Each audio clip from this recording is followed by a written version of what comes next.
नमस्कार दोस्तों, DHP news channel में आपका हार्दिक स्वागत है।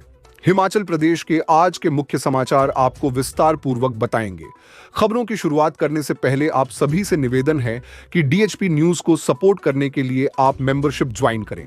आपके सपोर्ट से हमें और बेहतर कंटेंट बनाने और आप तक सही खबरें पहुंचाने का मौका मिलेगा। तो पेश हैं आज के मुख्य समाचार। पंचतत्व में विलीन हुए नामांश सयाल सैन्य सम्मान के साथ नम आंखों से दी गई अंतिम विदाई। शुक्रवार को दुबई में एयर शो के दौरान तेजस विमान दुर्घटनाग्रस्त होने से पायलट विंग कमांडर नामांश सयाल बलिदान हो गए थे।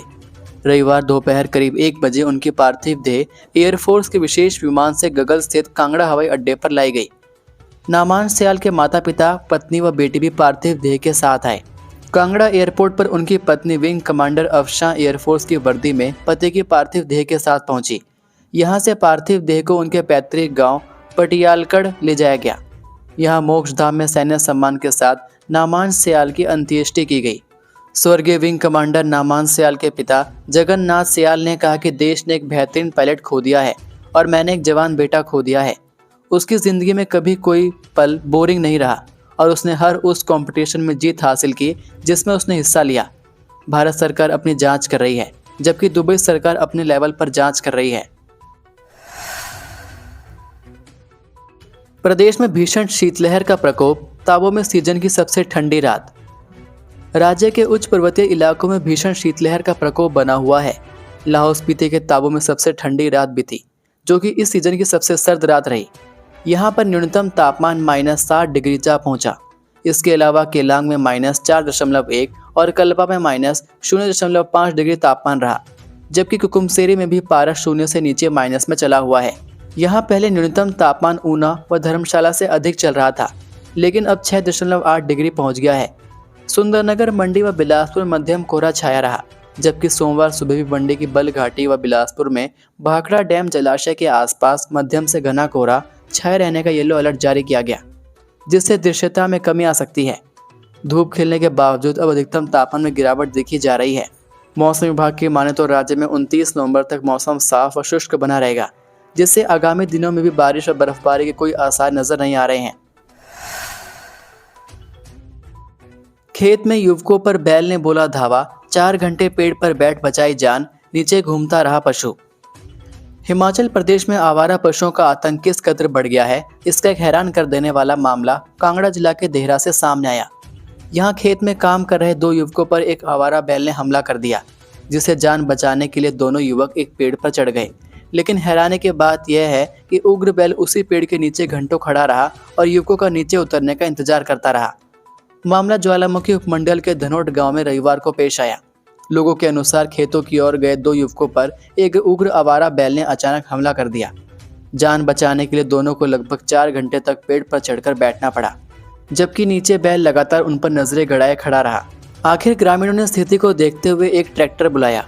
ट्रैक्टर को पेड़ के बिल्कुल पास लगाया गया। फिर दोनों युवकों को ऊपर से सीधे ट्रैक्टर पर उतारा गया और सुरक्षित बाहर निकाला गया। इस पूरे समय बैल वहीं मौजूद रहा और आक्रामक मुद्रा बनाए रखी। घर लौट रहा था शख्स, तेज रफ्तार में आई बस ने बुरी तरह से कुचल दिया।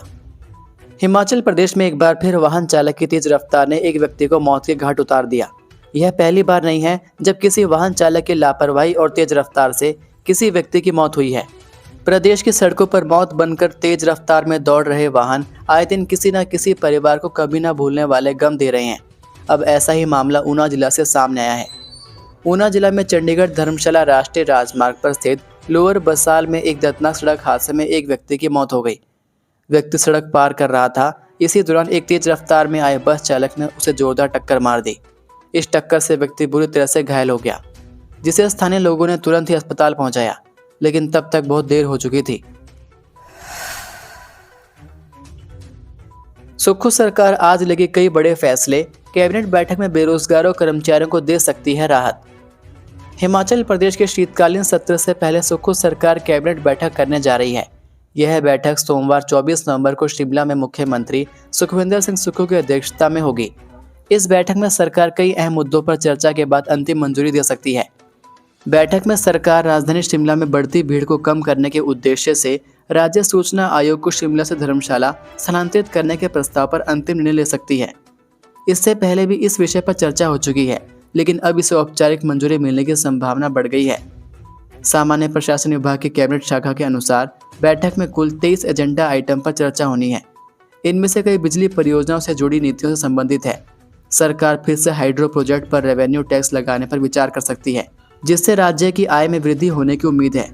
इस बैठक में सरकार बेरोजगार युवाओं के लिए नौकरी के साथ साथ कर्मचारियों की लंबित देनदारियों पर भी कोई उचित निर्णय ले सकती है।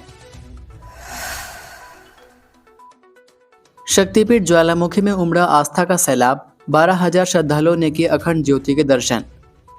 विश्व विख्यात शक्तिपीठ श्री ज्वालामुखी मंदिर में रविवार को आस्था का महाकुंभ देखने को मिला। छुट्टी का दिन होने के चलते मंदिर में श्रद्धालुओं की भारी भीड़ उमड़ी और लगभग 12,000 भक्तों ने पवित्र अखंड ज्योति के दर्शन कर माता रानी का आशीर्वाद प्राप्त किया। रविवार को मंदिर के कपाट खुलने के साथ ही दर्शनों के लिए श्रद्धालुओं का तांता लग गया। मंदिर परिसर में देर शाम तक यात्रियों की लंबी कतारें देखने को मिली। मंदिर के साथ साथ ज्वालामुखी शहर और मुख्य बाजारों में भी खासी रौनक रही। बाजार यात्रियों से गुलजार रहे, जिससे स्थानीय कारोबारियों के चेहरे पर भी चमक दिखाई दी। धर्मशाला में 14 दिसंबर को मुकाबला, एचपीसीए ने इंद्रुनाग मंदिर में किया हवन। धर्मशाला अंतर्राष्ट्रीय क्रिकेट स्टेडियम में फिर से क्रिकेट का रोमांच होगा। 14 दिसंबर को धर्मशाला स्टेडियम में भारत बनाम साउथ अफ्रीका T20 मैच का आगाज होगा। इस मैच की तैयारियों को लेकर हिमाचल प्रदेश क्रिकेट एसोसिएशन अभी से जुट गई है। अंतर्राष्ट्रीय क्रिकेट स्टेडियम में भारत साउथ अफ्रीका के बीच होने वाले T20 क्रिकेट मैच बेहतर तरीके से आयोजित हो और आयोजन शांतिपूर्ण ढंग से संपन्न हो। इसके लिए हिमाचल प्रदेश क्रिकेट एसोसिएशन धर्मशाला खनियारा स्थित क्षेत्रीय व स्थानीय देव श्री इंद्रुनाग देवता के मंदिर में पूजा अर्चना की और भंडारे का भी आयोजन किया। एचपीसीए जब भी कोई बड़ा आयोजन क्रिकेट स्टेडियम में करती है तो उससे पहले बारिश और धूप के देवता श्री इंद्रुनाग देवता के मंदिर खनियारा में सफल आयोजन के लिए पूजा अर्चना करती है। इसी परंपरा का निर्वहन इस मैच से पहले भी किया गया। एचपीसीए के सचिव अवनीश परमार भी हवन पाठ व पूजा अर्चना में शामिल हुए और मैच के सफल आयोजन का आशीर्वाद लिया।